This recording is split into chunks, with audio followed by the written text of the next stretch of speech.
Lagi-lagi fenomena aborsi atau menggugurkan kehidupan janin dalam kandungan kembali terkuak. Kali ini praktik aborsi berada di perumahan Jalan Mirah Delima di Kemayoran, Jakarta Pusat. Tentu jadi perhatian warga. Gimana enggak? Pelaku adalah suami istri yang baru saja pindah kontrakannya. Alibi untuk tempat tinggal 6 bulan, ternyata rumah dijadikan tempat praktik aborsi ilegal yang sudah berlangsung 1,5 bulan. Memang tak ada tindak kriminal yang sempurna. Pada akhirnya polisi menemukan para pelaku menguburkan lebih dari 50 janin bekas aborsi di lubang septik.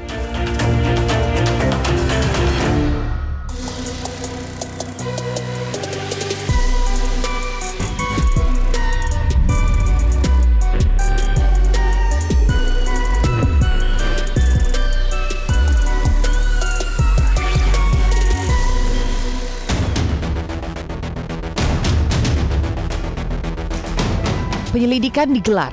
Senin 3 Juli 2023, polisi menggelar olah TKP. 2 tersangka utama dihadirkan.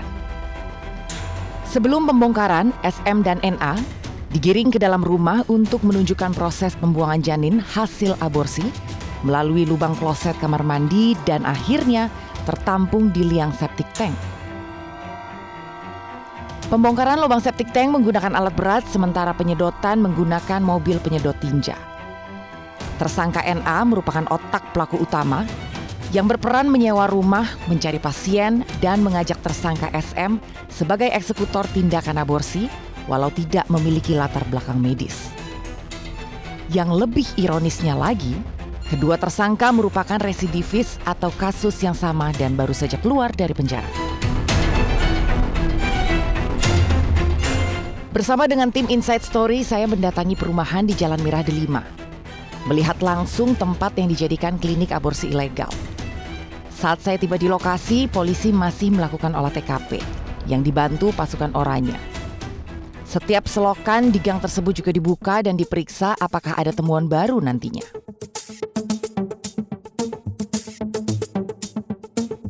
Oke, sekarang saya udah ada di Komplek Perumahan Mirah Delima. Ini adalah tempat di mana klinik aborsi yang baru-baru ini ditemukan oleh pihak kepolisian yang katanya ada banyak banget janin yang ditemukan di dalam septic tank. Dan sekarang di depan saya ini ada beberapa orang pasukan Orange. Nggak tahu apakah memang lagi bersih-bersih juga atau ada temuan baru. Jadi kita langsung lihat aja ke sana.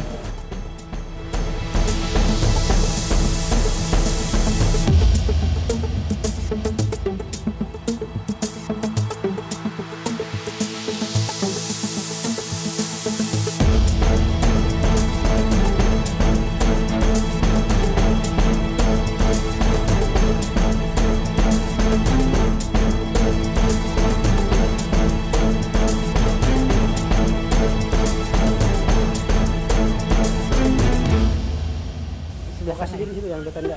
Oh, di tenda. Ini ya? Bukan. Ini kita mau jalurnya, menelusuri jalur apa? Puang sepitengnya. Oh. Ini barang buktinya.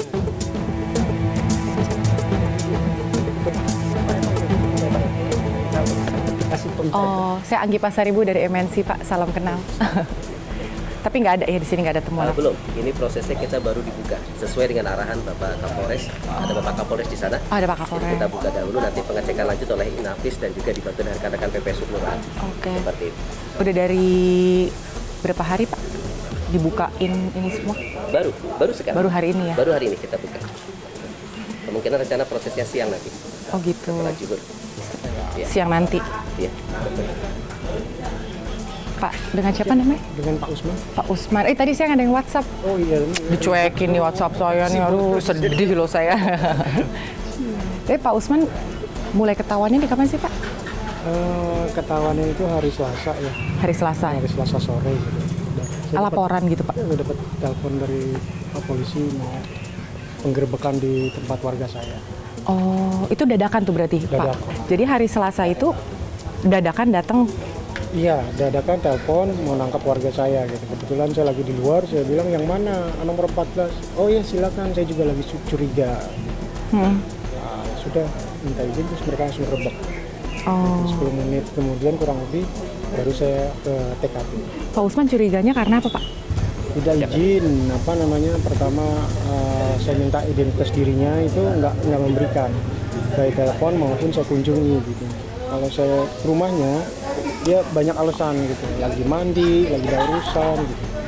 Sampai penangkapan pun tidak memberi identitas diri. Jadi selama mau minta identitas diri itu hanya karena sebagai tetangga aja, sebagai warga?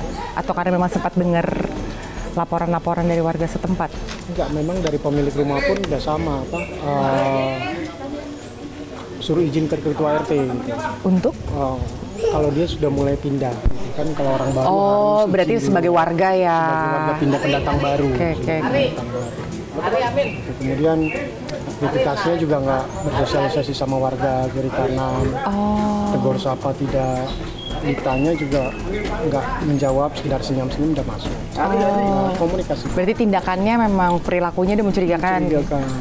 Udah berapa lama Pak warga? Kurang lebih sebulan. Baru pindah. 2 bulan masuk bulan Juni ini, tapi kan dia datang ini kurang lebih aktifnya sebulan. Oke.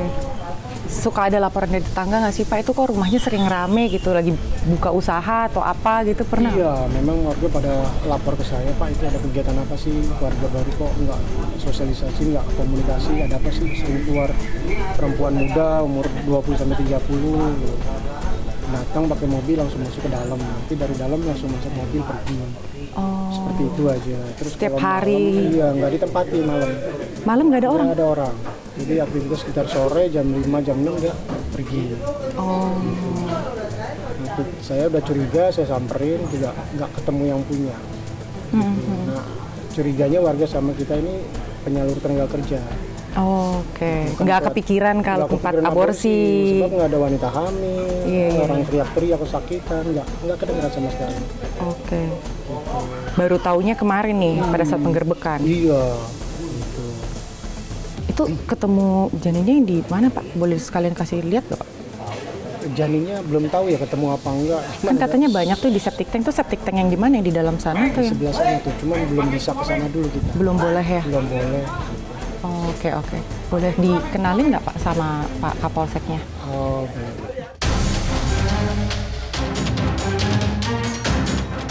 Sebelum mengetahui adanya praktek aborsi ilegal, warga mengira rumah yang ditempati tersebut digunakan sebagai mes tenaga kerja wanita.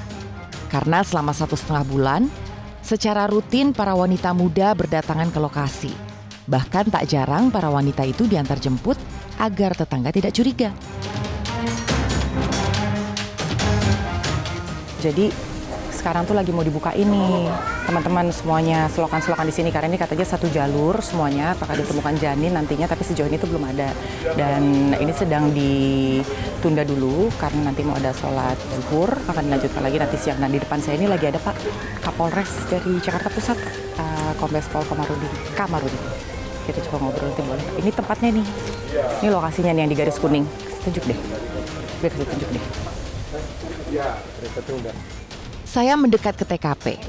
Saya melihat pembongkaran yang terus dilakukan oleh pihak kepolisian. Kapolres Metro Jakarta Pusat Kombes Komarudin didampingi Kasat Reskrim AKBP Hadi Syagian dan sebagian jajarannya turut hadir dalam olah TKP. Sejumlah pasukan oranye juga diturunkan untuk pengeboran dan membongkar pondasi septic tank agar bukaan semakin luas. Enggak, lagi pengen ngelihat aja lokasinya, kan mumpung Bapak di sini jadi sekalian izin. Oh, silakan. Itu yang dibongkar? Dalam masih ada Pak Kapolres. Masih ada Pak Kapolres ya? Kita nggak boleh lihat ya Pak? Boleh nggak?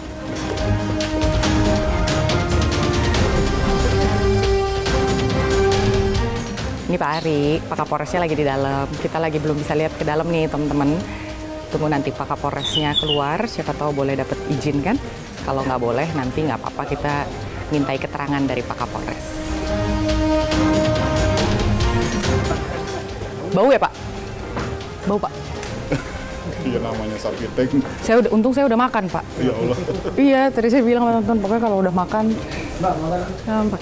Mau muntah. Bau banget Pak. Makan dulu kan? Iya ya. Namanya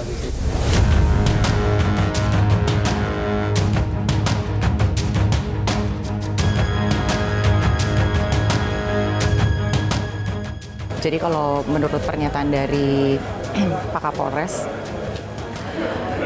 kayaknya mustahil kalau ada janin tuh di lubang itu. Karena nggak ngeling gitu loh sama septic tanknya. Jadi sekarang langkah yang mau dilakukan adalah membuka bak yang ada di dalam.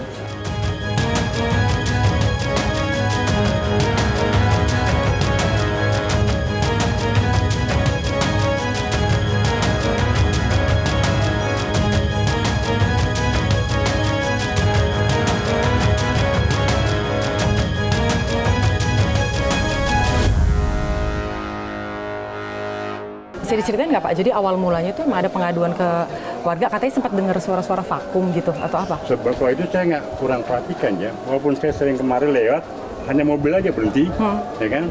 Kalau saya pikir mobil biasa, gitu kan, udah lah nggak apa-apa. Tapi jalan lagi nggak lama. Cuman anak saya yang saya ngeliat, kok berapa kali nih, berapa malam lihat tuh ganti-ganti wanita gitu loh. Cewek semua. Cewek semua gitu loh. Cuman ya, saya nggak banyak cerita sama saya, udah saya pikir, orang TKI ini.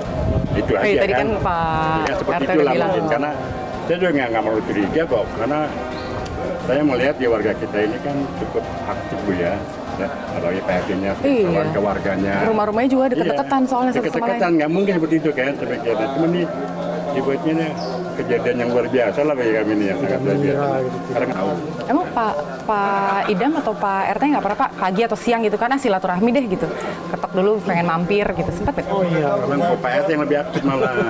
saya sudah berapa kali sini negur, Pak RT lebih aktif. minta identitas dirinya nggak dikasih. Atau boleh masuk nggak gitu, ngobrol-ngobrol yuk gitu, pernah nggak Pak? Iya, saya izin masuk gitu. Jawabannya apa? Yang terima kan supirnya yang di sini. Orangnya nggak pernah ketemu. Oh, orangnya justru nggak Yang keluar. kontrak nggak pernah ketemu. Tapi saya penasaran karena supirnya itu bicaranya sepatah dua patah aja. Ya pernah banyak Pak, bicara tunggu, kan. gitu. Sebentar ya tunggu. Gitu. Saya ke dalam. Kira saya penasaran, saya ke dalam. Saya lihat Oh, sempat ke dalam? Iya. Kapan tuh Pak? sebelum penggerbekan itu. 2 hari sebelum penggerbekan saya ke dalam. Berarti udah sempat lihat dong ada banyak pasien atau ada Tidak ada orang, resepsionis? tidak ada barang, tidak ada orang. Jadi hanya meja kursi sama kulkas. Jadi dia bilang belum pindah 100%. Dan itu yang saya yakin nih belum pindah gitu, berarti nggak ada aktivitas waktu itu, nggak ada orang. Sebenarnya mana lagi mandi, nanti ibu ke rumah deh Pak. Sudah saya pulang. Jadi nggak mencurigakan, kayak nggak ada aktivitas tapi ada orang gitu. Nah, dari situ saya mulai curiga karena udah 3 kali saya kesini nggak direspon dengan baik. Kalau telepon WA sih memang ada komunikasi gitu, cuma dia janji-janji aja gitu. Komunikasinya lebih kayak ketemuan aja, mau janjian ketemuan atau ada ngobrol-ngobrol hal lain? KTP saya antar Pak, rumah Bapak. Ini buat apa? Rumah tinggal dia bilang. Karena rumah saya lagi direnovasi, jadi saya tinggal di sini. Berapa lama? 6 bulan. Gitu. Sebentar, kita coba ambil keterangan dari Pak Kapolres dulu.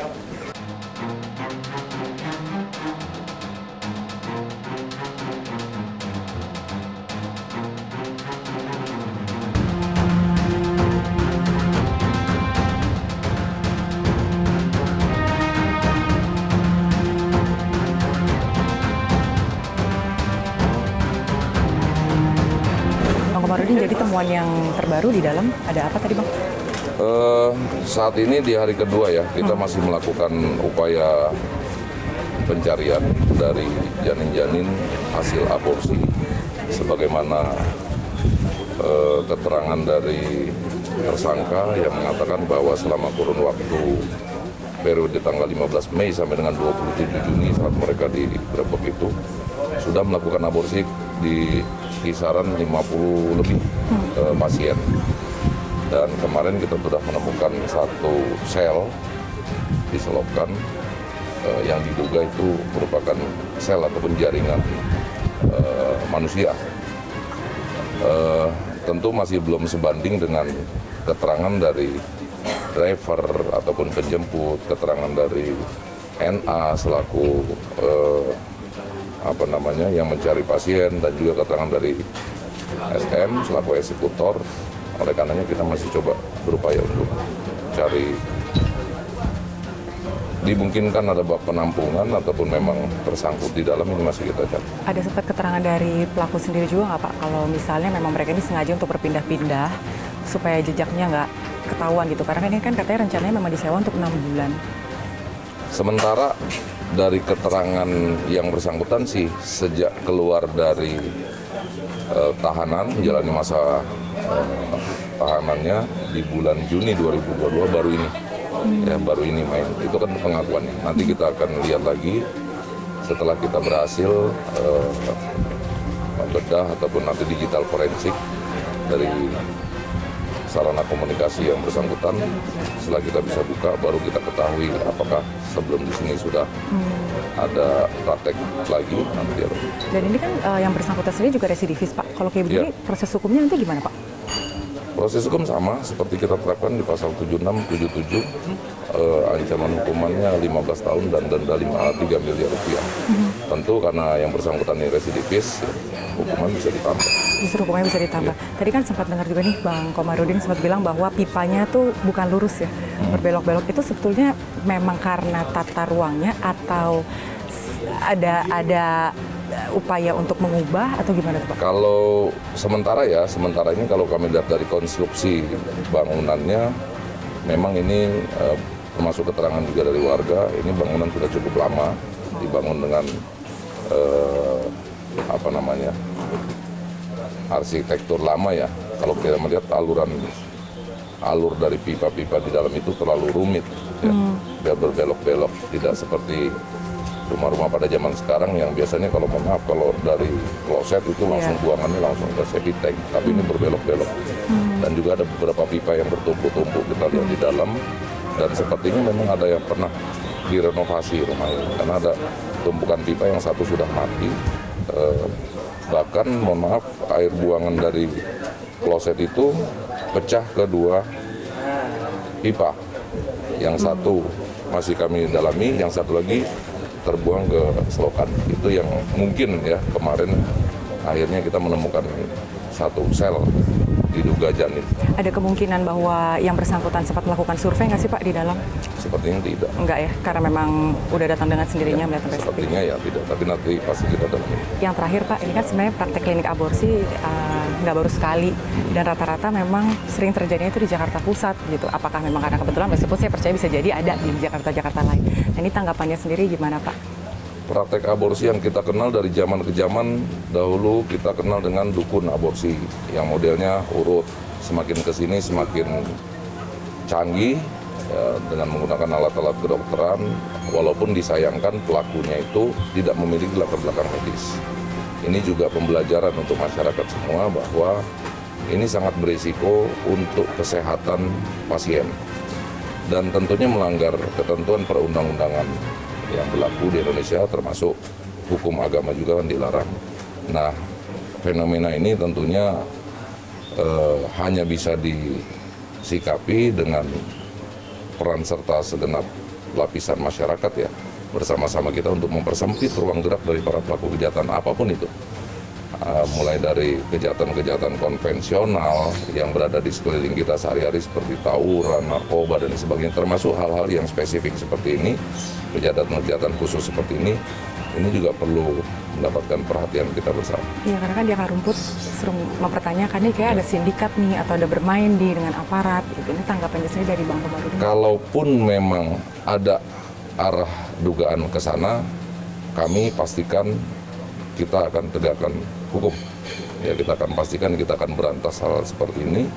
Terbukti bahwa kita sangat serius untuk menangani permasalahan ini. Bahkan kita tidak berhenti sampai di sini. Kita tidak akan cukup sampai di 9 orang tersangka. Nanti begitu sarana komunikasi dari NA ini sudah terbuka, kita akan tahu siapa saja yang pernah. Itu akan juga kita kejar. Jadi sekarang saya mau lihat di dalam ini bentuknya kayak apa, dan sekarang memang sedang dibobol ya. Katanya ada bak di dalam juga yang lagi dibobol dan septic tank dan lain sebagainya. Kita lihat ke dalam. Izin Pak, ya. Boleh ya Pak didampingin Pak? Belum kesini? Belum. Ini ruang tindakannya. Oh, ini ruang tindakan di sini. Ya. Ini ruang tindakan di sini. Izin Pak. Iya. Oh, ini ruang tindakan. Ini kayak kamar biasa ya? Iya. Ini kasurnya? Iya. Ini kasur biasa. Oh. Ini kasurnya kasur biasa. Jadi ini ruang tindakannya teman-teman sekalian. Oke, berarti sebenarnya bentuknya ini hanya seperti rumah ya? Rumah biasa. Kayak rumah biasa. Jadi emang nggak dibikin kayak klinik, kan biasanya ada tuh ruangan untuk klinik gitu kan? Oke, dan ini yang lagi dibobol tempat untuk mereka membuang janin ya? Iya, ini masih dari dibuang. Buangnya ke situ. Setelah tindakan di sini nanti Observasi? kan setelah ditindakkan, Hah? Di sini? istirahatnya di sini. Oh, jadi habis ditindak, pasiennya tuh diistirahatkan di ruangan ini. Boleh lihat, Pak? Ya.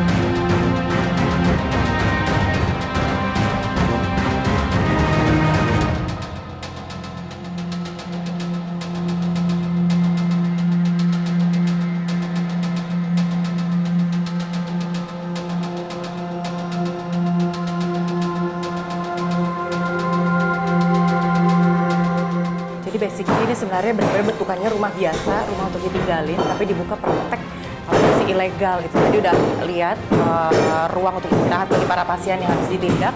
Jadi kamar mandi tempat para tersangka yang membuang janin. Kalau di sini, ini ruang biasa aja Pak? Iya, ini kamar mandi juga di belakang. Toilet. Toilet juga di Ini kemungkinan tempat mereka buang janin juga di sini nggak? Tapi kan keterangannya Hanya di dalam sana. keterangan Lantai 2 ini nggak ada apa-apa Pak? kamar. Berarti kalau prakteknya hanya di sini aja ya? Jadi kayak bandel. Ruang tunggu mungkin di sini kali ya? Di ruang tamunya ya? Kan istirahat kan habis di waktu eksekusi nanti istirahat. Jadi gitu. Satu tempat tidur 5 orang. Kacau.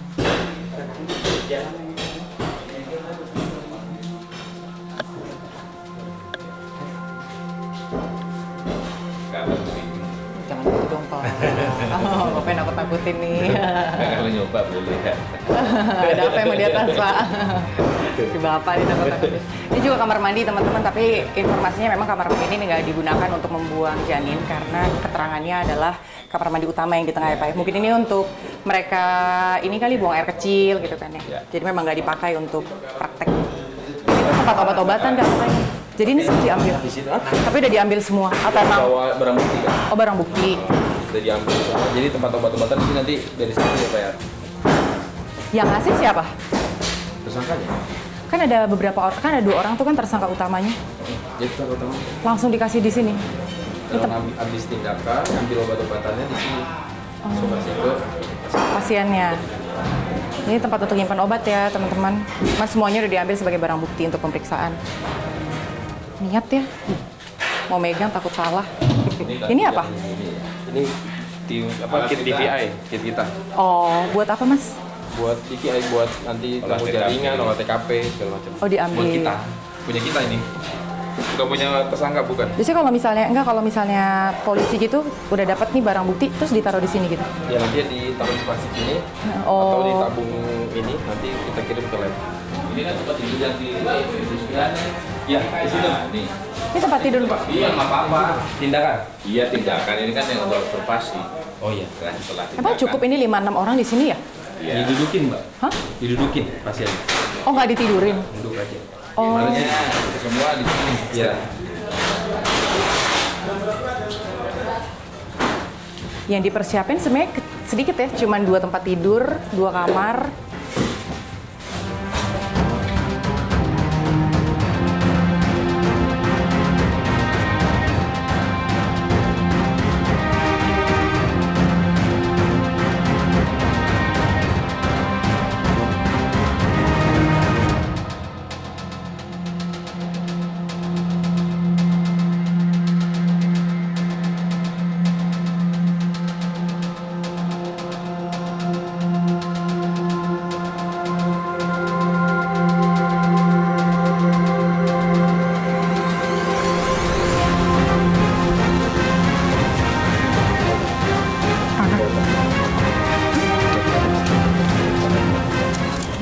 dari sana tapi Bukan tanah. Hah? Itu darah tuh ya. Mana? Oh iya deh bener. Oh iya deh. pencet nggak pencet. Yang ini kan ya? Itu tuh. Yang merah-merah. Merah itu darah. Bintik merah. Ada sih, pincet apa? Ini diambil. Mual gue. Kok bisa sih?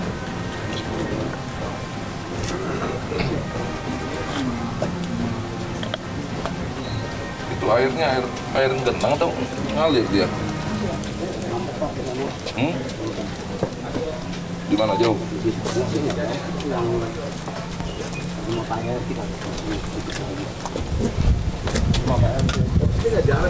Nggak ada ini kan? Ini bekas. Apa yang sebelum kebuka? Ada jaring-jaring nggak di sana? Mas, satu lagi yang sebelah sana yang satu lagi Pak. Ini bekas-bekas darah nih teman-teman yang nempel di batu. Itu lemak katanya sih. Jadi kemungkinan bekas janin yang udah pecah. Kalau ada yang berdung gitu yang pertama itu.